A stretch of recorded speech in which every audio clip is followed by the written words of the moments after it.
Jesus said, stop allowing yourself to get upset. Someone can't make you get upset. You have to give them permission to upset you. You have to make the choice. I'm offended. I'm discouraged. I'm sour. And some people know exactly what buttons they can push to get you bent out of shape. Next time they push those buttons, just smile. Say, not this time. I'm staying in peace. I'm going to enjoy this day. If someone is disrespectful, rude, always finding fault, they have issues they haven't dealt with. They end up with bitterness, anger, insecurity bottled up on the inside.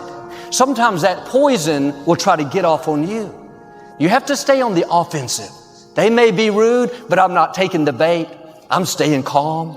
I'm going to be respectful despite how they treat me. You have the right and the power within yourself to choose the direction you want to go. But in the process of making that choice, understand that God is sovereign. And when everything is said and done, He will have His way.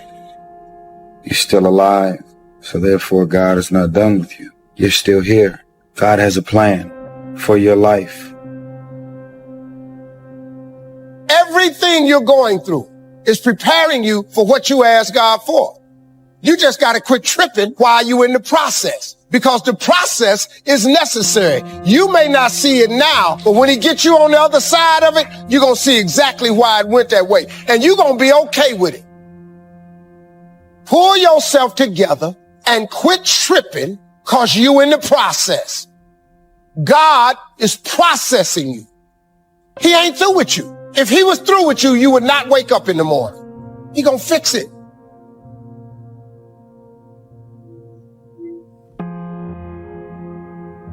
You can never shine trying to sit on someone else's sun.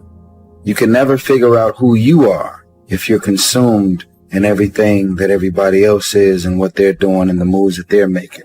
There is a saying that you have to fake it until you make it. Most of y'all have been faking it for so long, you're never gonna make it. Most of y'all have been faking it so long, you now believe your own tricks. Most of y'all have been living a lie for so long that you believe your own lies because you're trying to chase someone else's life, all while ignoring your own life and your own path, all while ignoring what God has in mind for you.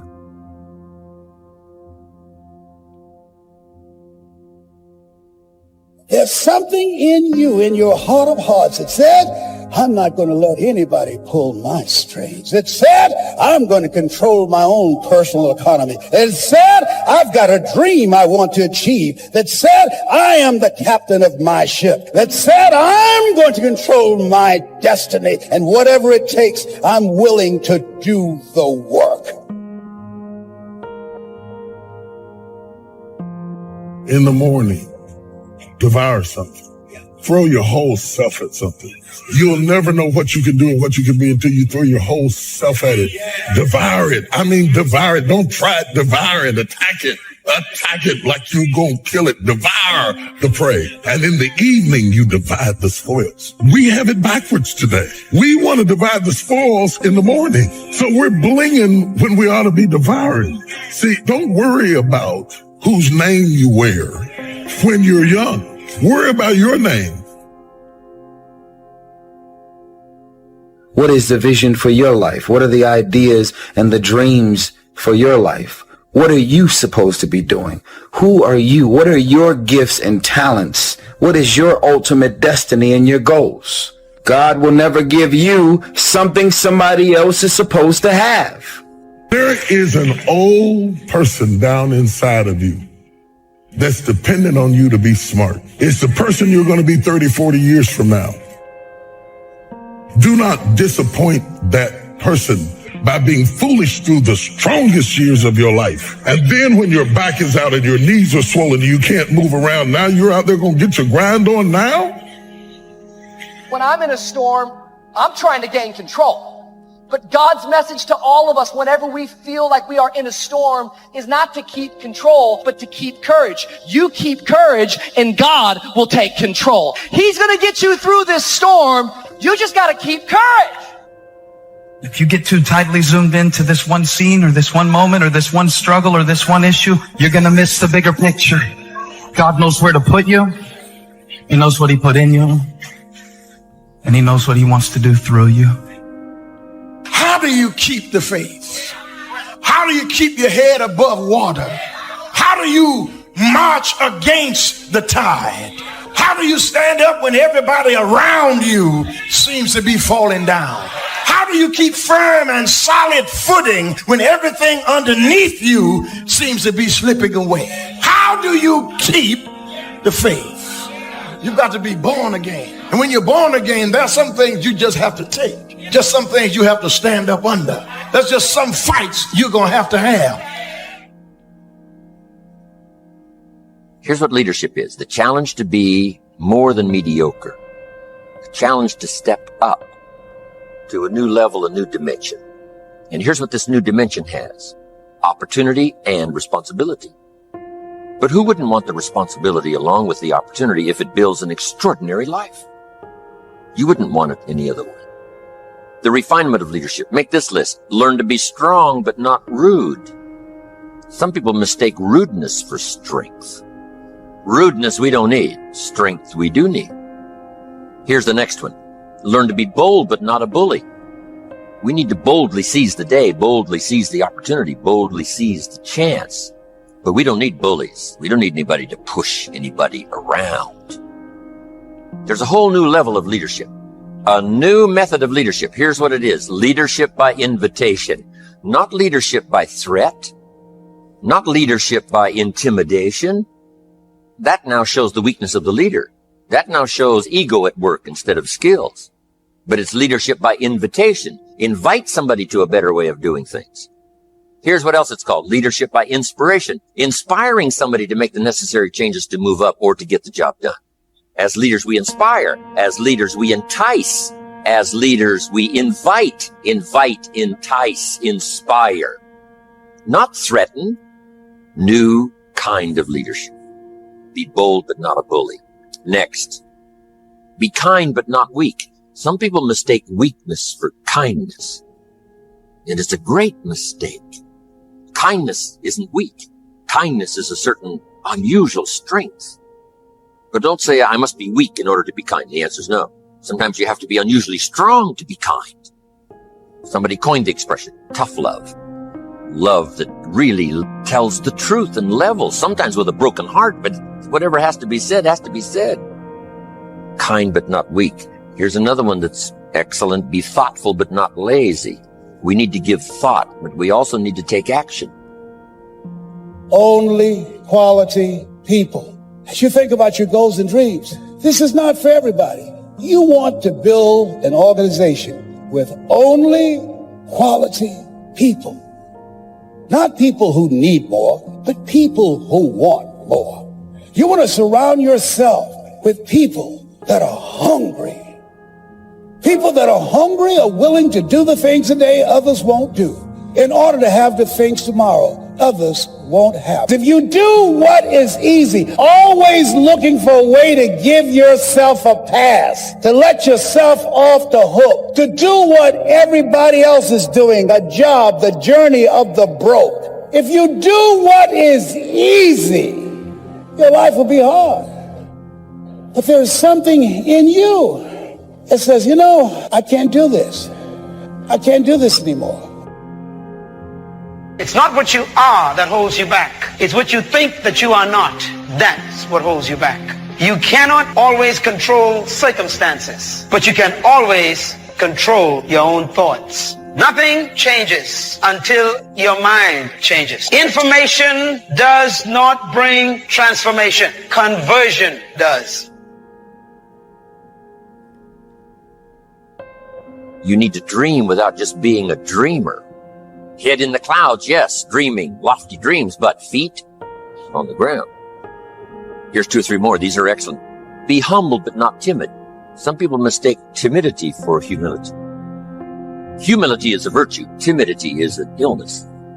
It can be cured. It can be managed. And if you are timid, you got to work on it. I'm telling you, it's a weakness. It's not a virtue.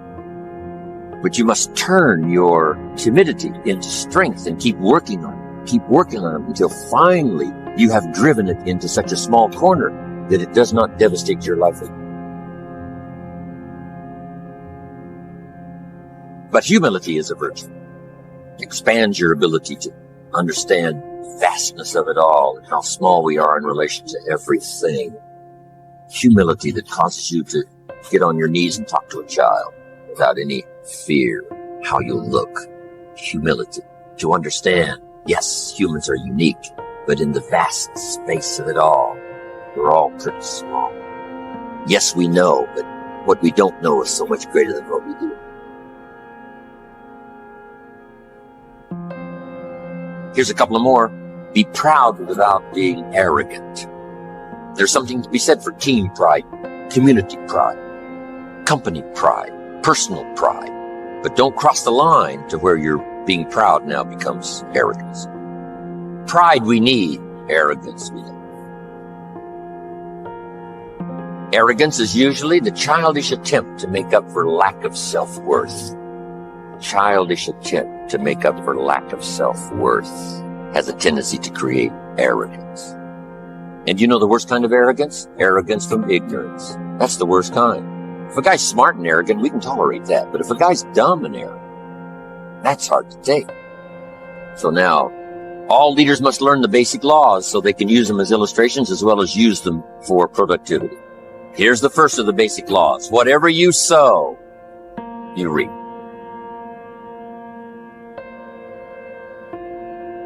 Now here's another way to put it on the positive side. In order to reap, you must sow. Reaping is reserved for those who sow, who plant. To deserve the harvest, you must plant the seed, take care of it in the summer, carefully harvest it, and then do wise things with the harvest. Now, here's the rest of the law of sowing and reaping. If you sow good, you reap good. If you sow bad, you reap bad. You can't sow bad and hope for good. You can't plant weeds and hope for flowers. It works both positive and negative. Now, here's something else about the law of sowing and reaping. You don't reap what you sow. You reap much more than what you sow. You've got to be careful sowing to the wind. It doesn't come back as a wind. It comes back as a whirlwind. That's on the negative side. But now it also works on the positive side. If you plant a cup of corn, how much do you get back? A cup? No, a bushel for the cup. You get back much more than what you plant. It's the reason for planting, for the increase. Positive, negative. Now here's the next key to the law of sowing and reaping. Sometimes it doesn't work at all. The farmer plants the crop in the spring, takes care of it all summer, is an honorable man, loves his family, is a decent citizen. But the day before he sends the combines into the field, a hailstorm comes along and beats his crop into the ground, and it's gone, it's lost. So this time it didn't work. So now what must the farmer do? He's got to decide whether to do it again or not. Shall we take another chance in the next spring? We would advise him to do so, even though he lost everything in the last harvest. And it didn't work. You didn't reap what you sowed. But here's the law of averages. Here's the odds. More often than not, you reap what you sow. More often than not, you'll have a harvest if you plant in the spring. There's no guarantee, but more often than not. And guess what more often than not is? Pretty good odds. It's better than Las Vegas. Incredible. Next, one of the most important laws to learn is the law of averages. If you do something often enough, you'll get a ratio of results. Once you understand that, the world is yours. Learning to employ people in the unique thing called the law of averages is stunning in its result in terms of fortune, future. In baseball, we call it batting average. Swing 10 times, get a hit. Swing 10 times, get a hit. Nobody bats 9 out of 10.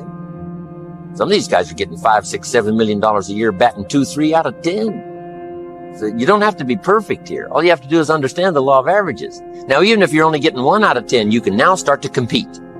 If you've been here a long time, you can get 9 out of 10. I just joined. I can only get 1 out of 10. I'm telling you, if we have a contest, I will beat you.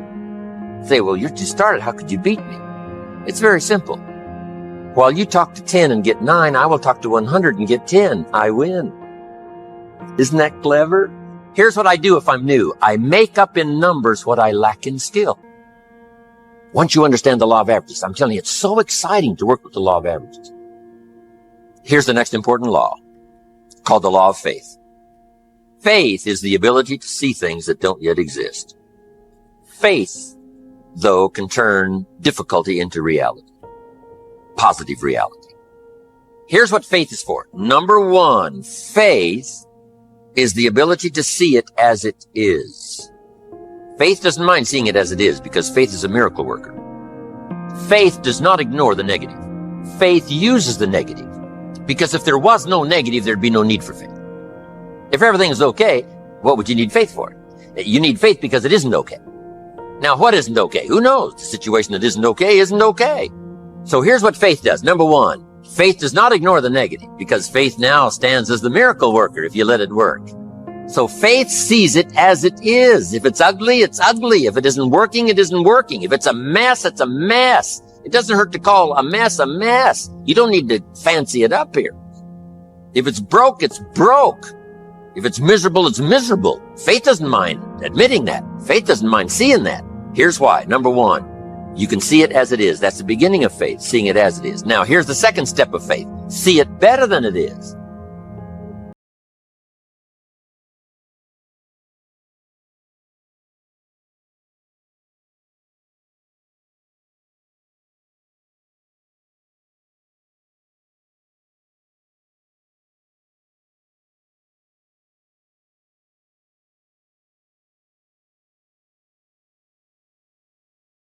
Hello guys, welcome to our channel. Today we're gonna talk about listen to everybody.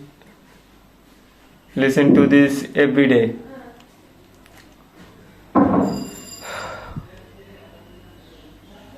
It's easy to lose state of what truly matters, to forget our inner state, and to neglect our personal growth. But every day presents an opportunity for renewal, for growth, and for transformation. This audio is our daily reminder that you are capable, reliant, and worth of all the good that life has to offer. Let's beacon of hope, a source of inspiration and a guiding light on our journey to self-discovery. As you listen to this word, let them sink deep into our soul.